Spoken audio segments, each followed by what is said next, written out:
সত্যজিৎ রায়ের ফেলুদা চরিত্রের জটায়ু যদি এখন থাকতেন তাহলে নিঘাত তিনি লিখতেন যত কাণ্ড ইরানকে ঘিরে। বিশ্বকাপ ফুটবল চলছে, আর এই বিশ্বকাপ ফুটবলে আমেরিকা আয়োজক দেশ, আমেরিকা আর ইরানের যুদ্ধও চলছে। তো এই পরিস্থিতিতে আমেরিকায় খেলতে গিয়ে একাধিক বাধা পেতে হচ্ছে ইরান ফুটবল দলকে। আর এবার তো সব কিছু ছাপিয়ে গেল। আপনারা জানেন যে ইরান কোনোভাবেই আমেরিকায় থাকতে পারছে না, তারা খেলবে আমেরিকায়, থাকবে মেক্সিকোয়। মেক্সিকোর এই যে তিজুয়ানা শহর, যেখানে ইরান ঘাঁটি গেড়েছে, সেই তিজুয়ানা শহরের যে স্টেডিয়াম, সেই স্টেডিয়ামে ভয়ঙ্কর সমস্যা ঘটেছে। না, ঠিক স্টেডিয়ামে হয়নি, স্টেডিয়ামের উল্টো দিকে হয়েছে। ইরান দল যখন প্র্যাকটিস করছে তখন স্টেডিয়ামের উল্টো দিকে একটা সুপার মার্কেটের সামনে থেকে উদ্ধার হয়েছে পচা গলা মৃতদেহ। ঠিক শুনছেন, নিরাপত্তা নিয়ে প্রশ্ন ডেফিনেটলি উঠছে। মেক্সিকোর এই তিজুয়ানা শহর এমনিতেই অপরাধ জগতে যারা আছেন তারা কুখ্যাত বলেন এবং মাফিয়া রাজ চলে বলে এই অভিযোগ রয়েছে। পরিসংখ্যান বলছে গত বছর প্রায় 1200 খুন হয়েছে এই অঞ্চলে। ইতিমধ্যেই মেক্সিকান পুলিশ তদন্ত শুরু করেছে। ঘটনাটা কি ঘটেছে, যখন ইরান দল ফুটবল প্র্যাকটিস করছে, তাদের প্রথম ম্যাচ 16 তারিখ আমেরিকায় গিয়ে খেলতে হবে, প্রতিপক্ষ নিউজিল্যান্ড।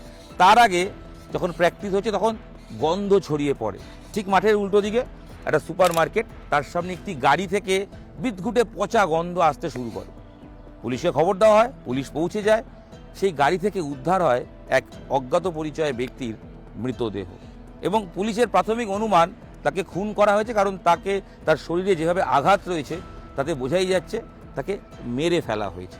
পুলিশ তদন্ত শুরু করেছে, সেই শহরের পুলিশ, মেক্সিকান পুলিশ যারা, তারা তদন্ত শুরু করেছেন।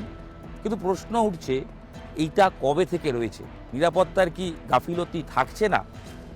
কারণ মনে করা হচ্ছে বা যেটা জানা যাচ্ছে যে গাড়িটি বেশ কয়েকদিন ধরে সেখানে ছিল এবং যেভাবে যে মৃতদেহ উদ্ধার হয়েছে তাতে স্পষ্ট কয়েকদিন আগেই সেই জায়গায় গাড়ি নিয়ে আসা হয়েছে, এখানে মৃত ব্যক্তি ছিলেন বা ওখানে খুন করা হয়েছে।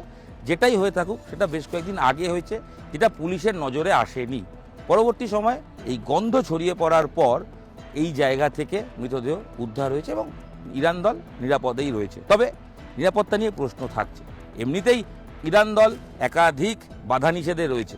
প্রথমে তারা খেলতে আমেরিকায় যেতে রাজি হয়নি, পরে ফিফার হস্তক্ষেপে তারা আমেরিকায় যায়। আবার আমেরিকা তাদেরকে থাকার কোনো পারমিশন দেয়নি, আমেরিকার ভিসা দিতে তারা লেট করে।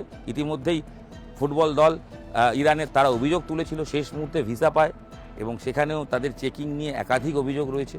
তারপরেও তারা খেলবে আমেরিকায়, থাকবে মেক্সিকোতে, যাওয়া আসা করবে, খেলে এসে আবার চলে যাওয়া, থাকা হবে না।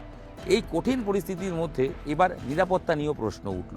সব মিলিয়ে ওই জটায়ু যেটা বলেছিলেন, যত কাণ্ড বিশ্বকাপে এবার ইরানকে ঘিরে। নিউজ 18 বাংলা ডিজিটালে আপনাদের সঙ্গে আমি ইরণ রায়বর্মন ছিলাম। এই ভিডিও এখানেই শেষ করছি। সব খবর, খেলার খবর, বিশ্বকাপের খবর আপনার সঙ্গে দিতে আমি রোজ থাকছি নিউজ 18 বাংলা ডিজিটালের পর্দায়।